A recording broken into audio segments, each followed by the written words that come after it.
Hangout na! Makitawa, Timbang ni Chito sa weigh-in laban ni Chito umabot sa 300 kilogram. makichismis, So, anong say mo? Direct sa Mix Channel. Cheat. Next ga! Isipin kahit kailan. at makigulo tuwing gabi kasama ang Hangout with Mamoy. Hangout with Mamoy. Lunes hanggang Miyerkules, 8 p.m. at 9:30 p.m. Ito po ang Hangout with Mamoy. Dito lang sa nag-iisang himpilan, Kool FM. Ang paboritong evening tambayan ng bawat kalamaw. Napapakinggan at napapanood pa sa radyo. Sa pagsapit ng alas 6:30 ng gabi, kami ang iyong makakasama. Ito ang Bahay Tulugan! With Master Gio, Fridays and Saturdays on Kool FM.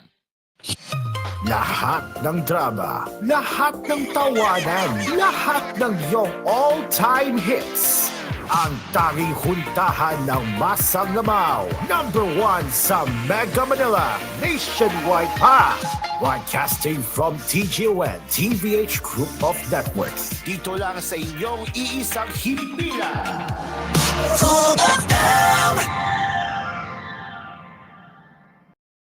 You are listening to Kool FM. Live from Kool Studios. This is koolNews at 6.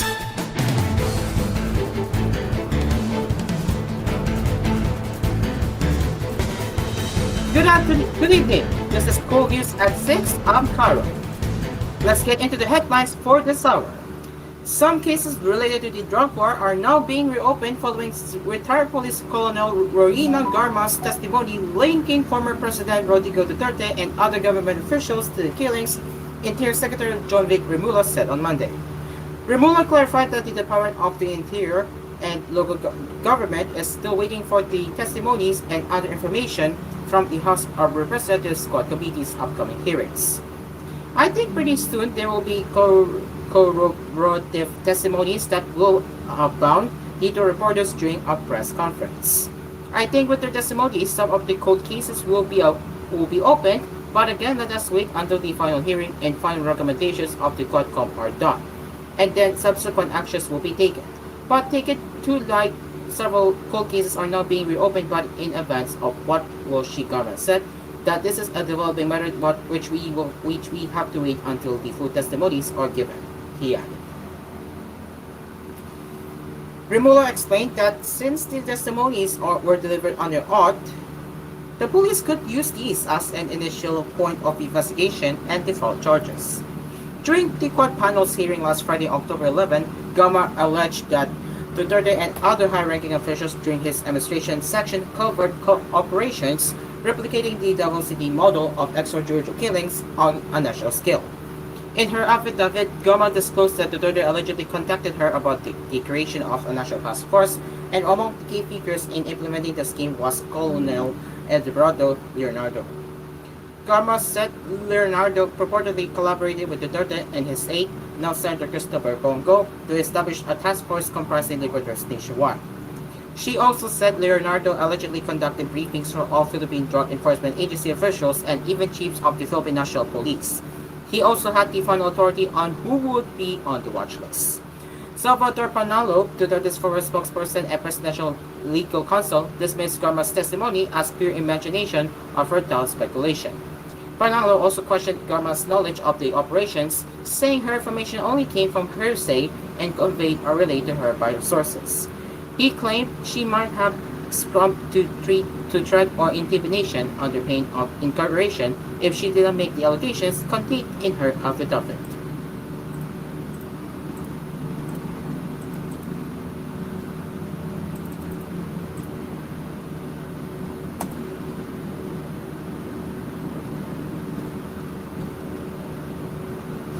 Meanwhile, a committee tasked to investigate the revelations made by retired police Colonel Rowena Garma in connection with the killings during the Duterte administration's bloody war on drugs has been formed, according to the Philippine National Police.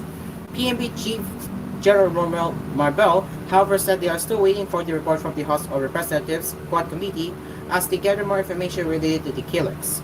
Among the cases discussed during the previous House hearings were the killing of three Chinese nationals at the Davao Canal and Prison Farm last August 2016, retired General and Philippine Charity Sweepstakes Office Board Secretary Wesley Barayuga, and former Tanunan Pantagas Mayor Antonio Hadlili. On our part, we already have a committee to investigate all these allegations made by Colonel Garma related to the EJ case and other matters, so we are just waiting, Marble said in a press conference on Monday. Our probe is continuous, and like what the DILG secretary said, we have to wait for the full report of the Quadcom, but what we are doing right now is getting more information, he added in Filipino. In a statement on Sunday, Marble said that former PNP chiefs should clarify their roles in the Duterte administration's drug war. During the previous and the latest hearings, Garma was linked to the killing of Barayuga. She also claimed that a PNP official reportedly bragged about being behind the death of La Lidi. Garma likewise alleged that then President Rodrigo Duterte and other high-ranking officials during his administration sanctioned covert operations, replicating the Davao City model of extrajudicial killings on a national scale. In her affidavit, Garma disclosed that Duterte allegedly contacted her about the creation of the National Task Force, and among the key figures in implementing the reported scheme was Colonel Eduardo Leonardo, Commissioner of the National Police Commission. Garma said Leonardo collaborated with Duterte and his aide, now Senator Christopher Bongo, to establish a new task force. Additionally, she alleged that Leonardo conducted briefings for all Philippine Drug Enforcement Agency officials and even PNP chiefs. He also had the final authority on who would be on the watch list.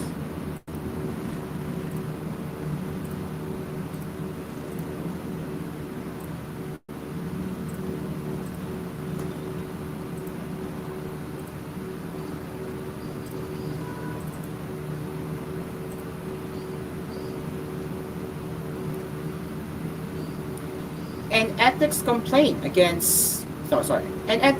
has been filed against Senator aspirant and Alcoy Party List Representative Wilbert Lee over his reported aggressive actions during the proposed 2025 national budget deliberations.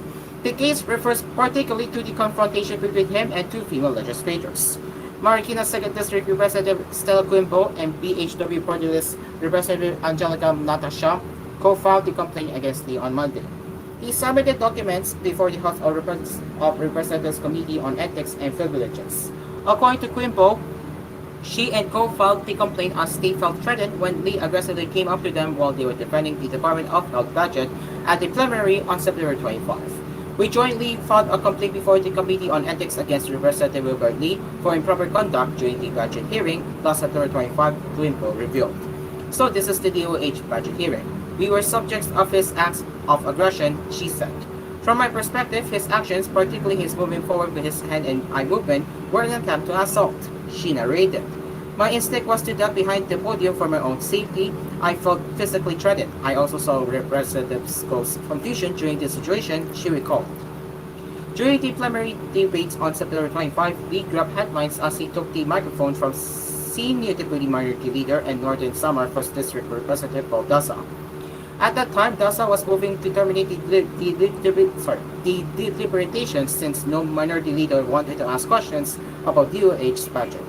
However, Co revealed on October 2 that they had urged the House Committee on Ethics and Privileges to investigate Lee's actions. The lawmakers said the public only saw Lee take Daza's microphones and not his threats against her and Quimbo. According to Co Lee aggressively came up to her and House Appropriations Panel Senior Vice Chair and Marikina 2nd District Representative Stella Quimbo, allegedly demanding that he be allowed to speak or else he would stage a commotion. Co further said Quimbo even ducked behind the podium out of fear that Lee might assault her. He was very, very near us already that we feared his presence. In fact, Kong Stella went around me and she ducked behind the podium, Co said on October 2.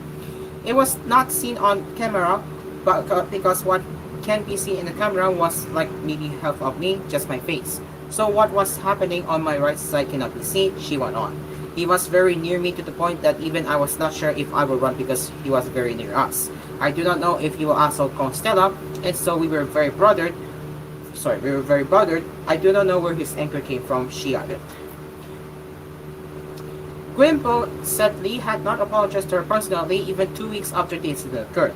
Instead, Quimpo said Lee wrote a letter to the House Committee on Appropriations Chairperson and Acapulco Party List Representative Eli Zadico. What they said today, October 13, but this incident happened last October 25, we did not receive any apology, Quimpo said. As far as I know, he has submitted a written letter of apology to Chairman Eli Zadico as the Appropriations Committee head, she noted. He mentioned something about a behavior not warranted, saying that it is because of his sense of duty and that he is just very passionate about his advocacy of changing DOH and PhilHealth, she added. Guimpo also stressed that, like Lee, she is also an advocate for better PhilHealth performance, the reason Lee cited as why he has been passionate about the topic. However, Guimpo clarified that one does not have to be violent about it. I'm not bragging, but I have been in health economics since 1991. I have been also advocating for health sector reforms, Tilo Vicar told reporters. I was the research assistant for the law that created the PhilHealth, and my PhD dissertation was about PhilHealth. I have many international publications, and you can see that at Book of Scholar on PhilHealth, she said. I became a full professor in UP because of my publications on PhilHealth. I became a professional chair at the Dutch royal family because of work on PhilHealth, she continued. So honestly, Representative Lee and I are not far off in terms of our advocacy. We're allies here in our sense of duty, but never was it an excuse for me to be violent, she emphasized. It is now 6:10 in the evening, and we will get back into more national, international, and showbiz entertainment headlines when we return here on koolNews at 6. So stick around with us, we will be right back.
Welcome back to koolNews at 6.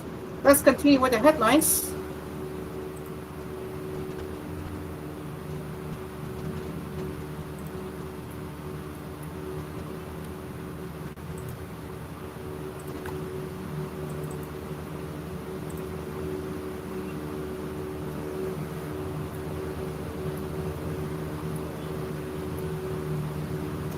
Following the privatization of the Ninoy Aquino International Airport, Transportation Secretary Jimmy Bautista said on Monday that the privatization for Davao International Airport is now underway. Bautista confirmed this in an interview with reporters in Lapu-Lapu City, where he was one of the guests at the 59th Conference of the Directors General of Civil Aviation in the Asia-Pacific regions. He said that the Department of Transportation signed on Saturday, October 12, the Transaction Advisory Service Agreement with World Bank's International Finance Corporation for the privatization of the Davao International Airport. Bautista said that the agreement, through their trusted advisors, will be able to identify the best way to rehabilitate and maintain not only the Davao International Airport, but also other regional airports in the country. Bautista added that the DOTR and the Civil Aviation Authority of the Philippines are working together to ensure the success of the privatization. During the signing ceremony on Saturday, Bautista said the TASA shall fast-track the airport's development, which is similar to the recent public-private partnership for the NAIA.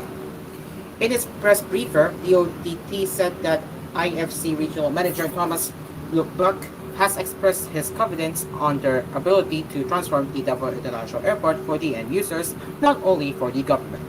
Bautista earlier said that the DOTR expects to finish the PPP process for the Davao International Airport in 30 months, the same as with the NAIA PPP.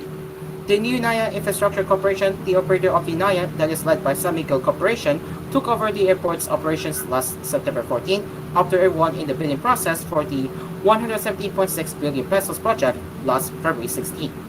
With NNIC's takeover, the airport's service charge is also expected to increase.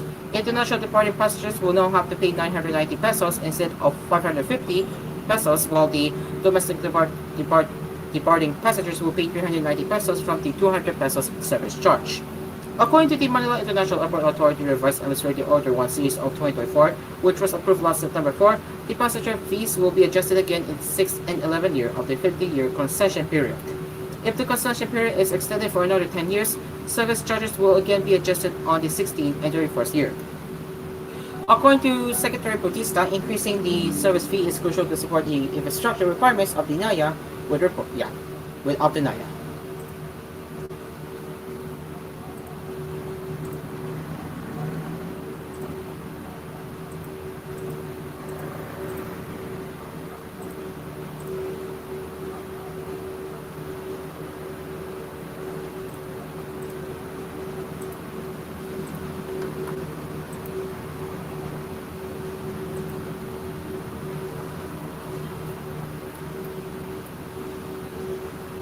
The police have arrested a former resort hotel employee for swindling a company engaged in a wholesale distribution of electronic parts and communications equipment worth 12 million pesos. The arrested was identified as Regina Reyes, while her co-accused businessman Lavish Mohan Paryani remains at large. The Regional Trial Court of Pasay City issued an arrest warrant against the suspects last October 11 after the Pasay City Prosecutor's Office indicted them. The case was filed by businessman Javev Chandiramani, one of the principal stockholders of RTI Incorporated. The company is engaged in wholesale trading of electronic goods and merchandise. The case stemmed from a meeting between Chandiramani, Paryani, and representatives of another trading firm, including Reyes, who claimed to have business dealings with the resort hotel for the supply of minimum products being used as prices to its patrons and guests. After several negotiations, a 12 million pesos plus interest procurement loan was granted. RTI, however, could no longer contact the trading firm and discovered that the bank account which a check was supposedly drawn from had already been closed. In her counter affidavit, Reyes denied being present during the April 4 meeting with RTI officials and being part of the loss. Paryani, on the other hand, failed to submit his counter affidavit despite a subpoena issued against him. The city prosecutor held that the evidence submitted by the complainant was sufficient to establish prima facie evidence to charge the respondents for estafa. It is a criminal fault for or deficit in the issuance of a check which is made punishable under the revised penal code and non-payment of a debt, the resolution read. The post-dating or issuing of a check in payment of an obligation wherein the offender had no funds in the bank or his funds deposited therein are not sufficient to cover the amount of the check is a false pretense or a fraudulent act. 11.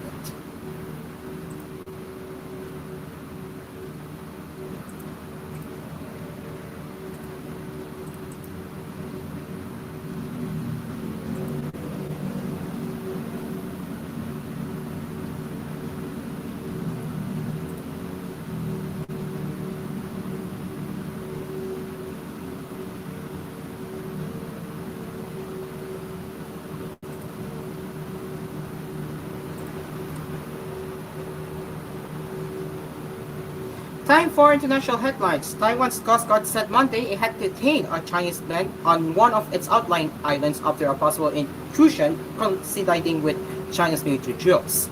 China has deployed fighter jets, warships, and Coast Guard vessels around Taiwan, which Beijing claims as part of its territory, in its latest large-scale drills. The man was detected Monday morning in a rubber boat making the illegal crossing to the tiny island of Menhu, the Coast Guard said in its statement. It is not ruled out that the small boat's stowaway attempt could be a gray zone intrusion linked to the military exercise, the Coast Guard said in a statement, referring to tactics which fall short of a direct act of war. Menhu, which is part of the Taipei administered Kinmen Islands, is about 6 kilometers 4 miles from mainland China's port city of Xiamen in Fujian province. Video released by Taiwan's Coast Guard showed its personnel tying the man's twist with plastic zip ties and escorting him onto a vessel. The man and his boat were taken to Kinmen for investigation.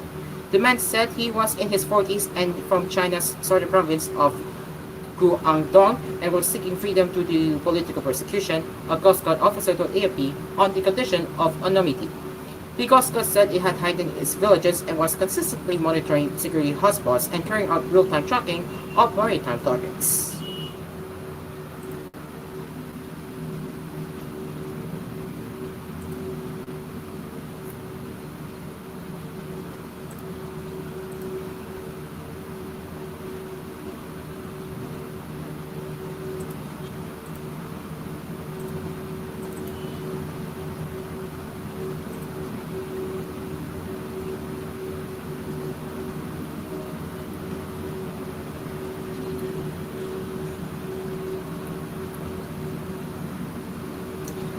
South Korea said Monday it has detected signs that North Korea is preparing to destroy the northern parts of intern Korean roads no longer in use, as the rivals are embroiled in soaring tensions over North Korea's claim that South Korea flew drones over its territory. Destroying the roads will be in line with leader Kim Jong-un's push to cut off ties with South Korea, formerly cemented as his country's principal enemy, and upon the North's decades-long objective to seek a peaceful Korean unification. South Korea's military said Monday that it was observing various activities in North Korea that appear to be preparations for demolishing the roads, such as installing screens. They have installed screens on the road and are working behind those screens, preparing to blow up the roads. Lee Soon-jun, spokesperson of South Korea's Joint Chiefs of Staff, told a briefing. He said the demolitions could be carried out as early as Monday.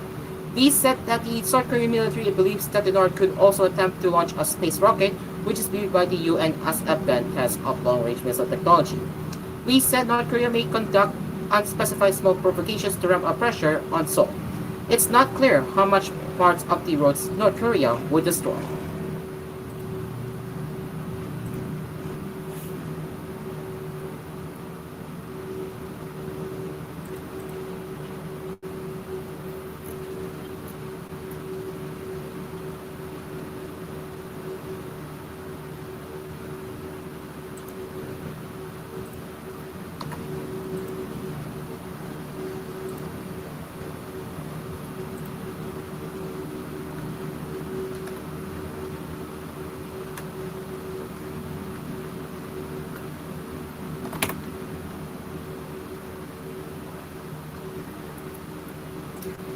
And now, finally, into the showbiz entertainment news. 5 months after giving birth to her daughter Maria, Maja Salvador is back on the dance floor as she showed off her sharp moves on the ASL stage. Salvador, who turned 36 last week, made a fury comeback to the Sunday noontime show on its October 30 episode in its special production number to celebrate her birthday. She was joined by G-Force dance troupe in her performance.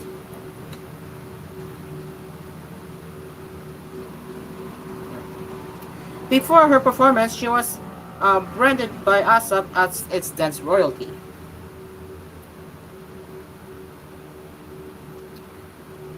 Okay, I'm logging for a reason here.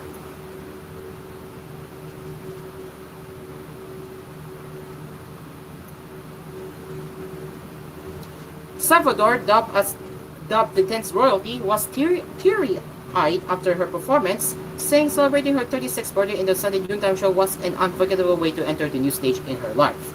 I practically grew up here on ASA for almost 21 years.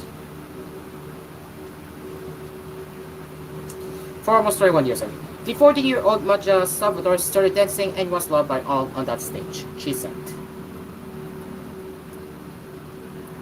On Instagram, celebrity stylist Kat Sobrevega shared a close-up look into the actress' outfit, which included an oversized jersey shirt, red jacket, black stockings, and silver accessories. Her look was completed with her hair blowing into waves. However, it remains unknown if the Wildflower star will be returning to the Kapamilya network for good. And that concludes koolNews at 6. As always, we will return with another news headlines with koolNews Prime 5 at 9 later with Dream Car Karaoke. Until then, I'm Cairo. We will see you later for more news headlines with koolNews Prime Time at 9. Good evening.